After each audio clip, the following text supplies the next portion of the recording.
So how much is Thanksgiving going to cost you in 2025? If you listen to the left, you think it's going to cost you giving your kids up for adoption in order to afford it for a family of 10. I'm going to break it down and show you how much you're going to save or how much it's going to cost you this year. And rechargeable batteries. Whatever happened to those? They were the wave of the future. I never thought I'd ever have to buy another AA battery again.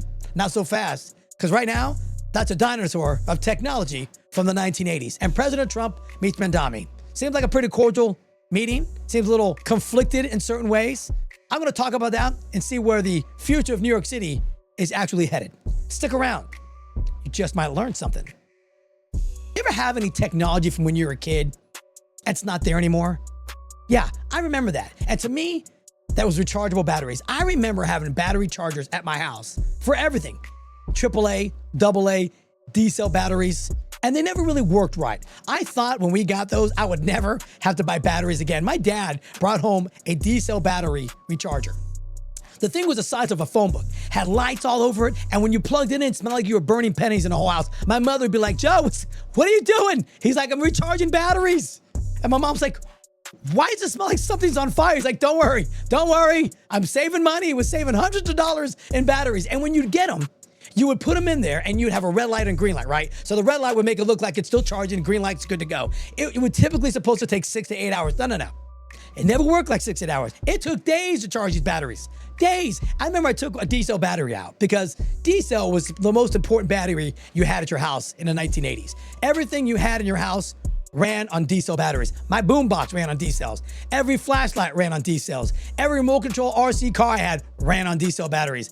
Everything ran on D-cell batteries in the 1980s. So those were the suckers. You'd get it. And I pull it out. It was green. Put in a flashlight, and it's like still dim. I go, Dad, it's been in the thing for a day and a half. It's still dim. He goes, give us some time to warm up. I'm like, Dad, it's not a car. It's a rechargeable battery. So we'll put it back in. It probably needs a little bit more time. I'm like, whatever happened to 6 to 8 hour thing? That wasn't a thing with batteries when you had to recharge them. Recharging batteries never actually worked. It didn't. You can recharge them at a certain amount of time, like 5 or 6 times you can recharge them and then they were no good or they'd burn out. I remember when we got those, I'm thinking, we never have to buy batteries again. This is genius. Genius, I say. Not so fast. You'd put them in every item that you had. I remember putting it in at a remote control boat and we had a pool. So I would put the batteries in the boat. It would last 10 minutes. And it was 8 batteries. Everything took 8 D-cell batteries. Your radio took 8 D-cell batteries. Any RC car you had took 8 D-cell batteries. And they lasted 10 minutes. And then what happened? I took them out of the boat and took another 2 days to recharge them. So unless I really wanted to use my boat, I was gonna have to wait for all the batteries to recharge themselves. The wave of the future, I thought. Now you can walk into any house in America and nobody is recharging batteries. Isn't that something? Something that was so revolutionary, didn't really revolutionize anything. I still buy the pack of 48 AA batteries from Costco. I don't buy D anymore, thank God. Thank God we got away from D-cell batteries. They figured out how to engineer AA and AAA batteries that can actually repower some stuff. Because D-cell batteries, not only were they inconvenient, they weighed a ton. And every product you put a D-cell battery in just weighed an extra 2 or 3 pounds because of the amount of batteries you put in. And like I said, everything took 8 D-cell batteries. So I wish they would come up with something more ingenuitive. You tell your kid now that we used to have rechargeable batteries, and they're thinking, oh, you mean one of those cell phone chargers for your cell phone, the recharge pack? I'm like, no, nothing like that. It is not even an 8-volt battery you plug in to your Ryobi cordless drill. Nothing like that. It was an actual charger for batteries to give you juice back in so you can save yourself $6 from having to go to the grocery store and buy new batteries. Didn't ever work out that way. But isn't that interesting? Something that was so interesting and so revolutionary back in the 80s, completely gone. You may have a rechargeable battery, and if you have one, please drop a comment and let me know. Because I'm curious if anybody's saving hundreds of dollars every year by not replacing their batteries and simply still recharging them. Anyway, that's my observation today. Now for the conversation. President Trump meets Mamdani in the White House the other day, and the press is thinking, oh my gosh, Donald Trump was kissing his butt.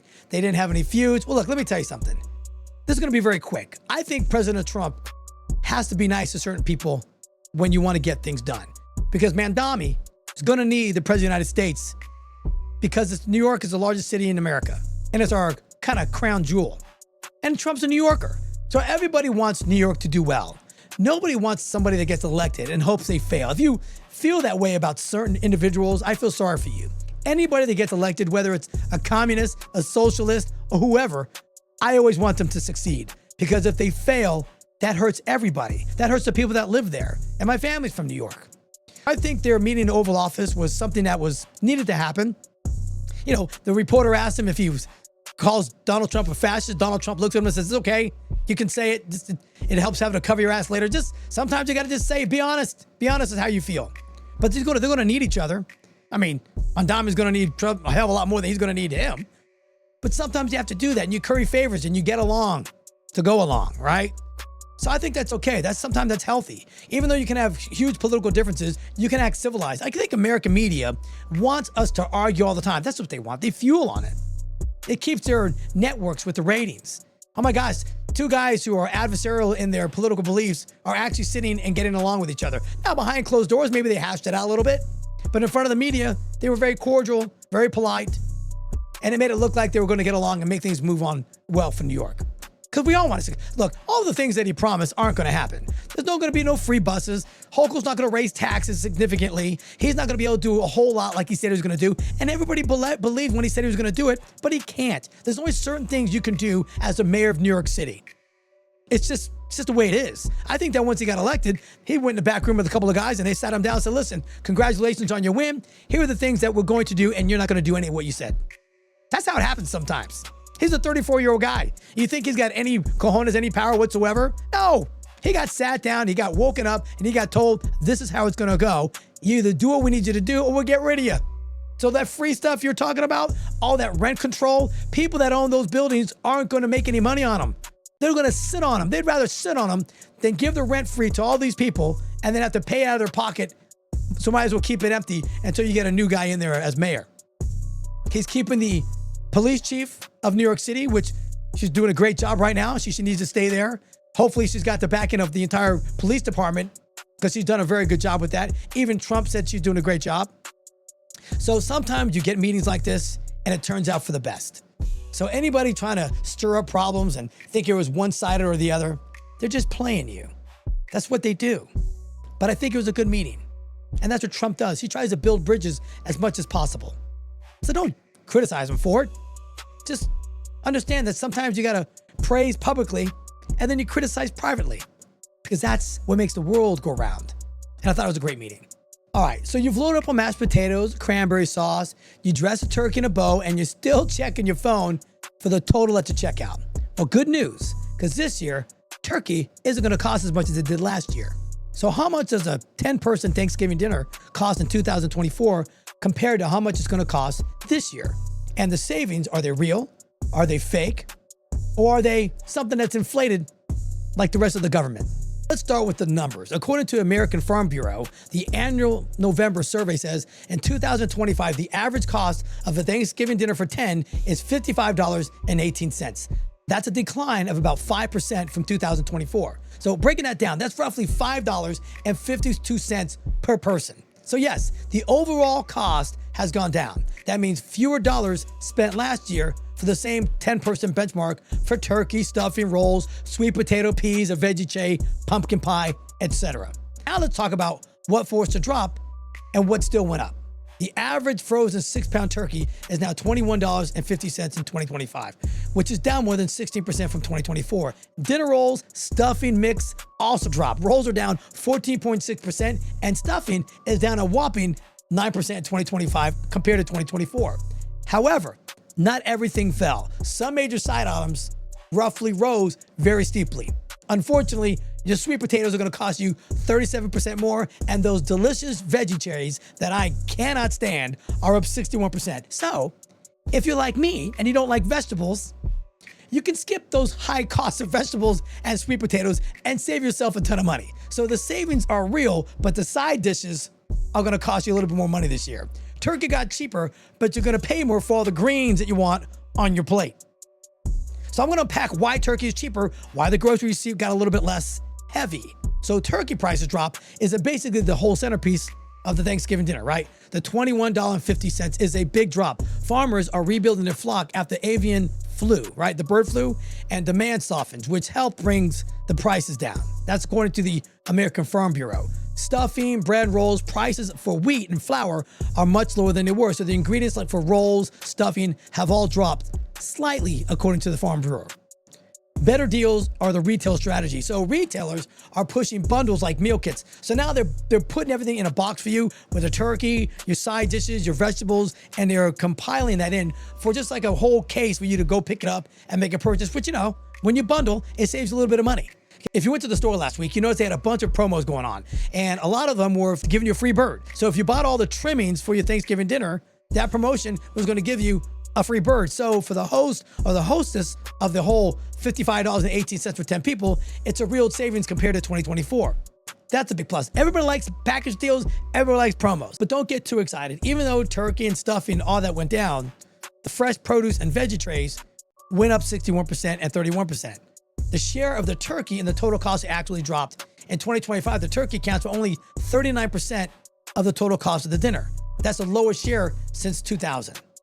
So your turkey is cheaper, but some of the sides like produce are significantly more expensive to kind of balance things out. But you're still saving a significant amount of money. So even the regional differences are like $50 in the South, $60 in the West. So it depends on what part of the country you come from or how much you're going to be saving. But it looks like the South is a little bit cheaper for Thanksgiving. So all you people out in California, sorry, you're going to be paying a little bit more for your birds and your sides.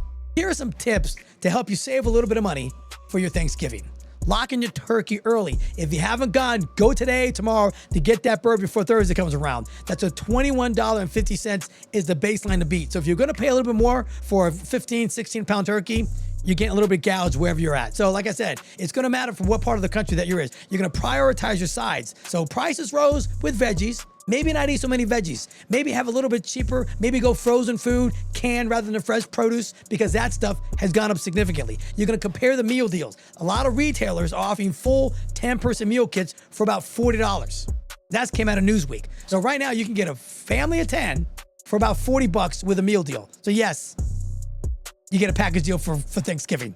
Consider where you live. If your state or area where the grocery taxes are high or produce or supply is tight, budget accordingly. You know, keep it roughly where you need to be for your family and keep your plate balanced. Most Thanksgiving dinners, potatoes, stuffing, rolls, and turkey, and a little bit of gravy. So, and put the cranberries on there, get the cranberries, but really that's all you need. So you don't have to have a few veggie tray to kind of like coordinate the whole meal and round it all out. Skip the veggies. Eric does. I skip the veggies every single meal, and I'm 52 years old, and I look like I do. So veggies are really overrated. Listen, even Ronnie Coleman, Mr. Universe, 9 times doesn't eat vegetables. I think he did pretty good. So to cap it all off, remember, your Thanksgiving price, no matter what the Democrats are telling you, it's down. It's down about 5% per person compared to 2024. The benchmark that you're looking at is about $55.18. Depends on what region you look at. Turkeys are down 16%, and some sides are up significantly. So it's a little bit of a balance on both sides, but your overall spending for Thanksgiving dinner this year is down. So don't let the left tell you that you're paying more for Thanksgiving, because according to the Farm Bureau statistics, you are not. So dollar for dollar, this is still Thanksgiving. It's not about costs. It's about spending time with your family, gathering with friends, and sharing memories, because this is the first Thanksgiving I don't have without my mom this year. Kind of sucks. I asked my sister today if she had her recipe for potato bread, because my mom made it. Ever since I was a kid, it was just her staple that she always did. Even though my mom really didn't do Thanksgiving dinner anymore, my wife did it, and my sisters do it, and my brother-in-laws come and fry a turkey. My mom always made the potato bread. So that's one of the things I'll be having on my dinner table, and old Eric's going to be doing it himself. So I can't wait for that. So I hope you guys have a wonderful Thanksgiving. I hope you enjoy your family and friends. And remember, it's not always about price, but this year, you're saving a couple of bucks. Join me next time for a little chit chat, some observations, and some good old-fashioned conversation. Thanks.